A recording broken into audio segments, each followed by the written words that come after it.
Hey Hi, everybody. guys, it's Sandra, And Josh, and we are the the Piece Piece of of Happiness. Happiness. Recently, we had the immense honor to sit down with the Humane Party candidate, Clifton Roberts, for an interview via Skype. Just so you know, this is an abridged version of the interview, just some highlights. The full interview is over an hour, and so to watch that video, follow the link that we provide below in the description. Or you can just zoom on over to our YouTube channel and check out all of our videos. Sit back, enjoy, and without further ado, here's Clifton Roberts. Yes, we are here today with Humane Party candidate Clifton Roberts. Clifton, thank you so much for taking time out of your busy schedule to be here with us today. We really appreciate it. My pleasure. It's an honor to be with you guys as well. Well, obviously, you have so much momentum going in the vegan community, which is phenomenal. But unfortunately, we all know that the non-vegan community far outweighs the vegan community in the United States. And so kind of addressing the general public who may not actually understand a whole lot about why personhood for non-human animals and protection for non-human animals is such a growing social justice movement. Can you speak a little bit to kind of why that is the next social justice movement and why it's such a huge platform of the Humane Party? Yeah, because we know that all of the people that work for the Humane Party and vegans like yourselves or people that are interested in animal liberation understand the effects that producing animals now. We're no longer even just breeding animals. We're actually producing animals to satisfy a person's tradition, to satisfy culture, to satisfy their habits. And it's destroying our topography. It's emitting more greenhouse gases than every component of the transportation industry combined. And that's not just an opinion anymore. I mean, right. We are a political party that is based in ethics and science. So you have the majority of the scientific community that is providing evidence that what we are doing in terms of mass producing animals only to turn around and kill them by the billions and billions and billions each year without any concern to their well-being, concern to their feelings, is making us sick as a nation. It's making us aggressive. It is destroying our relationships with our neighbors in other countries.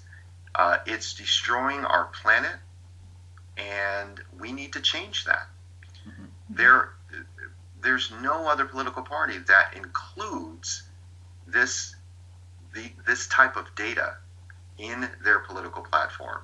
If the United States was 100 people, and you have an alternate version of the United States that's also 100 people, and this group of 100 people did not kill any beings, planted their own, lived off a whole food plant-based diet, their economic output, their treatment of each other, when they happen to cross other people from different countries, their treatment towards them, the land and space that they live in, can you imagine what that would look like compared to the country of 100 people if, let's say, 10 of those 100, 10%, killed everything that they saw? Their children would be traumatized. The economic output would be ridiculous compared to this other country. So it's very connected, in my opinion. If you model the 350 million people that exist in this country today, and you really just said, hey, if America was 100 people, what would it look like? Yeah. Well, in America with 100 people that truly cared about the lives of its goat friends and its cow friends and chicken friends. Mm-hmm. And we use we leverage their strength and what it is that they can even accomplish and help us build a community together. we should be looking out for and using our intellectual capability and our intellectual advantage is to protect what it is that nature provides us. Indeed, yeah. Personally, I see a growing body of evidence attesting to this fact that compassion is inherent in our nature, and so hopefully we can all use that to convince the establishment, so to speak, that again this is natural. That through these studies we can help unlearn all of this. Absolutely, yeah, I agree with that. And let's just say, for argument's sake, that we aren't able to continually scientifically prove that by instinctually a human being is compassionate. Sure. Let's just argue that, and let's say we try to ignore all of the mounting body of evidence that shows that we are by instinct compassionate. We're a compassionate species. Well, our intellectual advantage should tell us that we should evolve into a more compassionate being that it is our intellect that separates us from every single other animal on this planet. Our ability to reason and develop technology, to visit, to go into space, to develop medicine or treatments, build skyscrapers, build homes and cars, and convert natural resources into energy. I mean, those are things that are so powerful that we have accomplished as human beings. And I refuse to accept that when we ask people to not kill for food, that should not be the next step in our evolution. So tell us, Clifton, especially since you are the Humane Party's first presidential nominee, along the campaign trail so far, what is it that you feel has been your greatest lesson? We have people now that understand the vision and the mission of the Humane Party. I think the lesson learned is to be even more organized so that we can execute flawlessly. That's going to be important. When I thought of write-ins, I thought that when I started to run, I thought that, hey, we as American citizens, it's our right to vote for whoever we want. And if we just don't happen to make it on the ballot, on a pre-printed ballot this year, every citizen in this country should have the right to go to the polling booth and say, I want this person to be the president of the United States, and I want this person to be the vice president of the United States. Well, one of the things that I've learned is we need to be more organized for 2020 so that there's no question about who it is we want to vote for. Right now, we know that Arkansas, Hawaii, Louisiana, Mississippi, New Mexico, Nevada, Oklahoma, South Carolina, and I believe now South Dakota, they don't even accept write-in votes. And there's other states that you can write in anybody. Right. But that's something that came as an epiphany to me, and I think it's something that we're learning from. But what I do want to stress to you and your listeners and your audience is that it is my hope that we all grow together. It is my hope that everyone else also uses this as a lesson, that we can indeed work together to accomplish what it is that we need to accomplish. So that was the number one lesson that I learned about this election cycle. It's more than just bringing awareness, and it's more than just reaching out and touching people that are not vegan, which, by the way, I'm happy to say that people have been sending me screenshots or photos of their votes that are not vegan. Oh, wow. Wow. That's so great. Aside from our very unique platform, which is, again, the most profound political platform that we have ever seen in the history of this country, because, even far beyond when my great-grandfather was a slave, animals have been enslaved, and it's our treatment of animals and the non-human kind that have set the stage and provided the foundation and the tools and the processes and the best practices to how we treat people. Mm-hmm. It has always been that history of our treatment of animals that we've leveraged to treat people in the same way, right?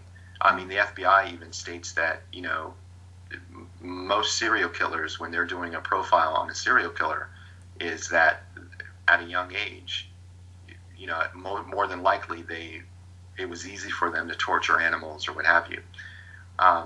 So addressing animal agriculture, addressing the murder, the mutilation, and slaughter of our non-human animal friends, getting rid of our aggressive nature, and really solving the issue of going to war and bringing a lasting peace involved a lot of goals. And when we started off in this campaign, and not just this campaign, but the Humane Party platform, we had 6 goals. And I'm happy to say that we've accomplished many of those 6. The 6 goals were to establish an organizational culture that embodies compassion, that embodies cooperation, accountability, and empathy to our fellow beings. The second goal was to coordinate so that we can actually be effective and execute flawlessly when it comes to winning some elections, and not just in the executive branch, but the congressional branch as well, and in local and state offices. But to elect candidates that not only say that they embody humane ideals, but commit to it by signing an oath. Right. And so you've seen that with Breeze Harper and myself. Yeah. Our third goal was to project the vision in communicating the advantages that this country would enjoy should we embrace a Humane Party platform. The fourth vision was to nurture and grow divisional chapters, regional chapters, and state chapters. And the fifth goal was to harvest the votes and actually elect Humane Party candidates to serve as U.S. president and a majority in both both houses of Congress. And then finally, the sixth goal was that we set out to do is to finish the job by collaborating with each other and passing legislation like the Abolition Amendment that is going to be necessary to achieve the mission that we set out to do. So those seem like very lofty goals, but I can say that we've seen us accomplish goal 1. You've seen this organization. The fact that we were able to coordinate in such short notice and actually run for the office of the President of the United States shows that we have been able to accomplish our second goal. Our third goal, which was communicating the opportunities and the advantages that the Humane Party offers, well, I'm on a Skype call with 2 wonderful human beings that I'm sure the amount of activism that you 2 have done has touched the lives of other people. So here it is that all of us together are projecting the vision. And the fourth goal of nurturing and growing chapters, well, we see that happening, right? We see people in New York, in Florida, in New Mexico, in California, in Washington. People are hopping on calls on the weekends, completely volunteer to grow and establish chapters in each state. So now the only 2 goals that we need to accomplish is actually get somebody elected into the House, to fill and infiltrate the House of Representatives and the Senate. And then we need to, once we have the friends in Congress to help champion the legislation that we've offered, then we need to pass that legislation. You've seen recently, I don't know if on social media, but they recently published another iteration of the Abolition Amendment, and they made it available for public comment. Yes. So we are really wanting to capture your voice and receive your input and work with you, the citizen, to make sure that we're representing your voice properly.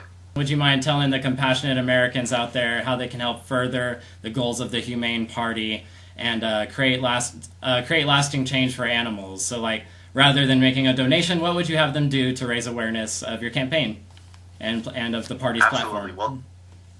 Well, that's a great question. 100%.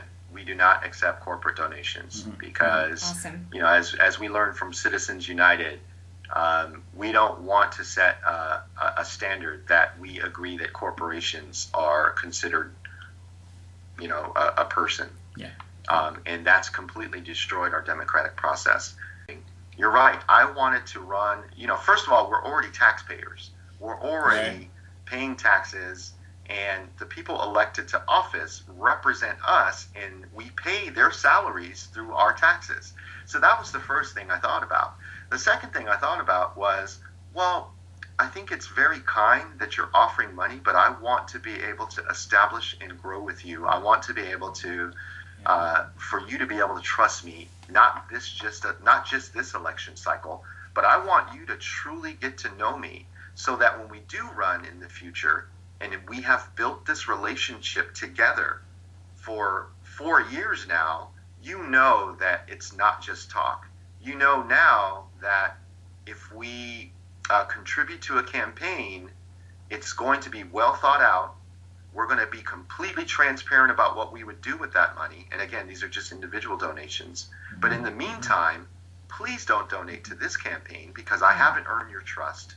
I'm barely earning your vote. I want you to vote for us, but even then, you have to get to know me. And I would rather you take that money and donate in the name of the Humane Party or the name of this campaign, in the name of a Roberts Harper ticket, to a charity for children, or donate to that animal sanctuary. And so that's what I would ask your listeners to do, to help us, aside from money, is grow our base exponentially. Talk about the Humane Party, talk about the platform, leverage social media, volunteer, and then we'll galvanize and get together 2018, 2019, and we will collectively determine what the best way to win this next election.